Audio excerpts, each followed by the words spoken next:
Bismillahirrahmanirrahim. Assalamualaikum warahmatullahi wabarakatuh. Perkenalkan, nama saya Sulistiani dengan nomor NIM 2008106052. Di sini saya akan memaparkan sedikit perihal sejarah perumusan Pancasila guna memenuhi tugas mata kuliah Pancasila. Baiklah, langsung saja. Dalam pembentukan Pancasila sebagai dasar negara itu tidak luput dari sejarah perumusannya, bukan? Dan Pancasila menjadi dasar negara itu untuk dijadikan pedoman, atau Pancasila sebagai ideologi negara itu dijadikan pedoman dalam kehidupan berbangsa dan bernegara bagi rakyat Indonesia. Nah, semua itu berawal pada tanggal 7 September 1944 kala itu seorang Perdana Menteri Jepang menjanjikan suatu kemerdekaan untuk Indonesia. Dan akhirnya pada tanggal 1 Maret 1945 didirikanlah organisasi yang diberi nama BPUPKI atau Badan Penyelidik Usaha-Usaha Persiapan Kemerdekaan Indonesia. Setelah BPUPKI didirikan, yang diketuai oleh Dr.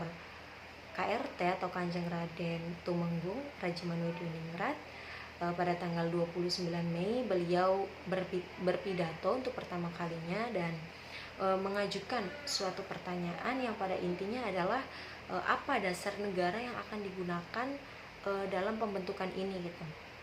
Nah, dan akhirnya itu sontak membuat para peserta sidang yang hadir pada saat itu antusias ingin menyuarakan pendapatnya.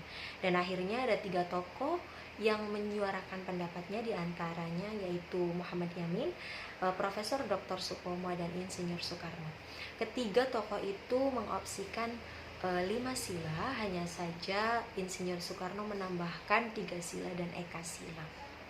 Nah, Muhammad Yamin berpidato dan menyampaikan pendapatnya, diantaranya yaitu peri kebangsaan, peri kemanusiaan, peri ketuhanan, peri kerakyatan, dan kesejahteraan rakyat. Nah, sesudah itu selanjutnya yaitu pada tanggal 1 Juni 1945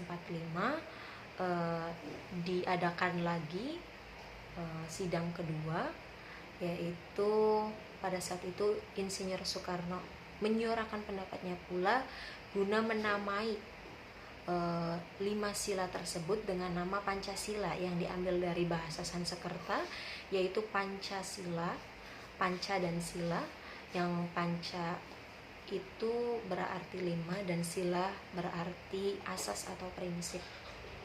Nah, setelah Insinyur Soekarno menyuarakan pendapat tersebut, akhirnya diterima oleh semua kalangan, oleh semua pihak, bahwasanya menyetujui apa yang Insinyur Soekarno usulkan tersebut. Dan akhirnya pada tanggal 1 Juni 1945 itu diperingati sebagai Hari Kesaktian Pancasila.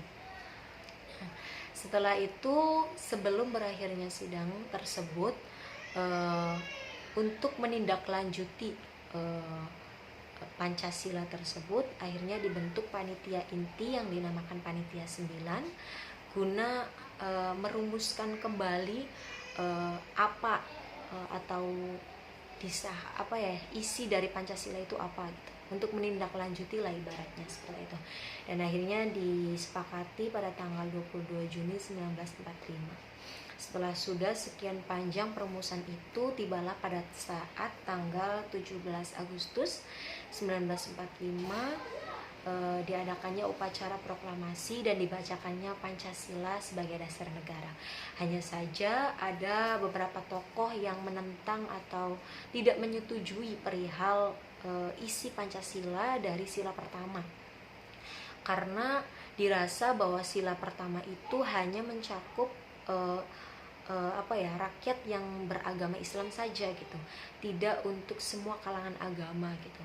Dan akhirnya Muhammad Hatta menyerukan pendapatnya bahwasanya dari sila pertama tersebut diganti saja dengan ketuhanan yang Maha Esa seperti sekarang ini gitu. Dan akhirnya disetujui bahwasanya sila pertama diganti. Sebelumnya sila pertama itu sudah didiskusikan atau sudah dirumuskan dengan para tokoh ulama gitu. Dan para tokoh ulama tersebut juga menyetujuinya.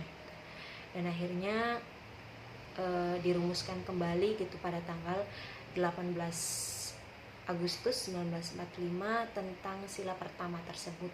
Itu akhirnya disahkan kembali Pancasila dengan diganti sila pertama, dan Pancasila sudah resmi disahkan hingga sampai sekarang ini. Mungkin kurang dan kurangnya mohon maaf. Sekian, wallahul muwaffiq ila aqwamit thoriq. Wassalamualaikum warahmatullahi wabarakatuh.